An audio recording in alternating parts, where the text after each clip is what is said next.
तो चलिए सीधे इस टैक्टिकल ब्रेकडाउन में जंप करते हैं। ये कोई आम मैच नहीं है, बल्कि आईपीएल 2026 का एक हाई प्रेशर प्लेऑफ वॉर है। अरुण जेटली स्टेडियम पूरी तरह से तैयार है एक ऐसे महामुकाबले के लिए जो इस सीजन की दिशा तय करने वाला है। इस विश्लेषण में हम उन रणनीतियों की गहराई में जाएंगे जो आज इस मैच का नतीजा तय करेंगी। ये रहा हमारा टैक्टिकल ब्लूप्रिंट जो इस प्लेऑफ क्लैश के लिए एक काउंटडाउन की तरह काम करेगा। शुरुआत करते हैं इस अल्टीमेट प्लेऑफ सर्वाइवल टेस्ट से। अब इस मैच में जो बात सबसे ज्यादा ध्यान खींचती है वो है इसकी इंटेंसिटी, जो दोनों टीमों के दांव पर लगे होने की वजह से बिल्कुल अलग लेवल पर है। असल कहानी कुछ इस तरह है। एक तरफ दिल्ली कैपिटल्स है जिसके लिए एक ड्रामेटिक और डेस्परेट सर्वाइवल टेस्ट है, मतलब इस टूर्नामेंट में बने रहने का आखिरी मौका।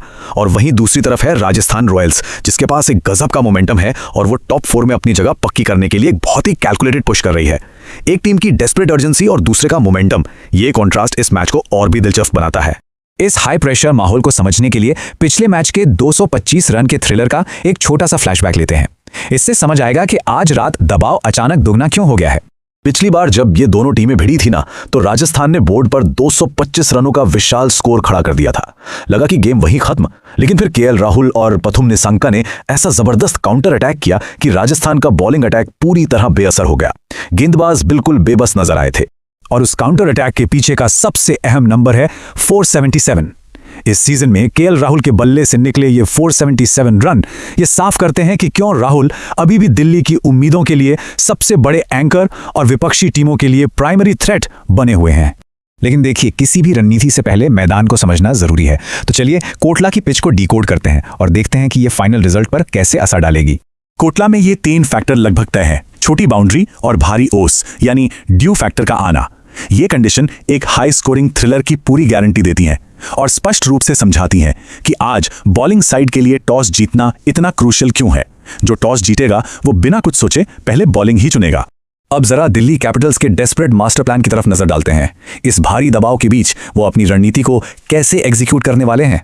दिल्ली का सर्वाइवल उनके खिलाड़ियों के रोल्स पर टिका है। राहुल को पारी एंकर करनी होगी। मिडिल ओवर्स में कुलदीप यादव और अक्षर पटेल पर राजस्थान के मिडिल ऑर्डर को तोड़ने की भारी जिम्मेदारी होगी। और डेथ ओवर्स में वहां ट्रिस्टन स्टब्स और आशुतोष को पूरी तरह से एग्रेसिव होकर ऑल आउट अटैक करना होगा।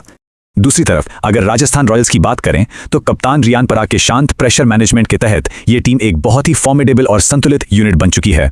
एक टैक्टिकल एक्सपर्ट के नजरिए से देखें तो राजस्थान की सॉलिड बैटिंग डेप्थ के सामने दिल्ली की बॉलिंग का क्या हाल होगा, ये देखना दिलचस्प है। राजस्थान की रणनीति है वैभव सूर्यवंशी को तेज और विस्फोटक शुरुआत के लिए भेजना, फिर पावर प्ले में नांद्रे बर्गर और जोफ्रा आर्चर की रॉ पेस से दिल्ली के टॉप ऑर्डर पर सीधा हमला करना, और मिडिल ओवर्स में गेम को कंट्रोल करने के लिए रविंद्र जडेजा के स्पिन और अनुभव पर भरोसा करना। लेकिन ये बड़े मैच सिर्फ कागज पर नहीं जीते जाते। इनका फैसला मैदान पर होने वाले intense head to head battle से होता है, जो पूरे गेम का फ्लो तय करेंगे। पहली बैटल एकदम क्लासिक है। केएल राहुल की स्थिर दबाव सोखने वाली कंसिस्टेंसी का सीधा मुकाबला जोफ्रा आर्चर की आग उगलती रॉ स्पीड से होगा। ये टक्कर वाकई में देखने लायक होगी। इसके बाद ये देखना अहम होगा कि क्या प्रेशर मैनेज करने में रियान पराग का वो कैप्टनसी काम उस वक्त टिक पाता है जब कुलदीप यादव अपनी जादुई स्पिन से मिडिल ऑर्डर्स को चीरने की कोशिश करेंगे। ये माइंड गेम्स की एक बेहतरीन मिसाल होगी। और पावर प्ले का पूरा गेम इस बात से तय होगा कि वैभव सूर्यवंशी का शुरुआती अग्रेसिव इंटेंट मिचेल स्टार्क के घातक नई गेंद के खतरे के सामने कैसा परफॉर्म करता है। तो इन सबका निचोड़ क्या है? एक टैक्टिकल एक्सपर्ट के तौर पर दोनों टीमों का बैलेंस इवैल्यूएट करने के बाद मेरा फाइनल वर्डिक्ट ये है कि राजस्थान का डोमिनेंस उन्हें यहां 56% का एज देता है, जबकि दिल्ली अपनी डेस्परेट सिचुएशन के साथ 44% पर खड़ी है। लेकिन जब प्लेऑफ दांव पर लगा हो तो आंकड़ों से ज्यादा जज्बा बोलता है। आखिर में बस एक ही सवाल बचता है, इन दोनों लीडर्स में से कौन आज रात आगे आकर इस कोटला शोडाउन पर अपना कब्जा जमाएगा, केएल राहुल या रियान पराग? इस सवाल का जवाब तो अब मैदान पर ही मिलेगा।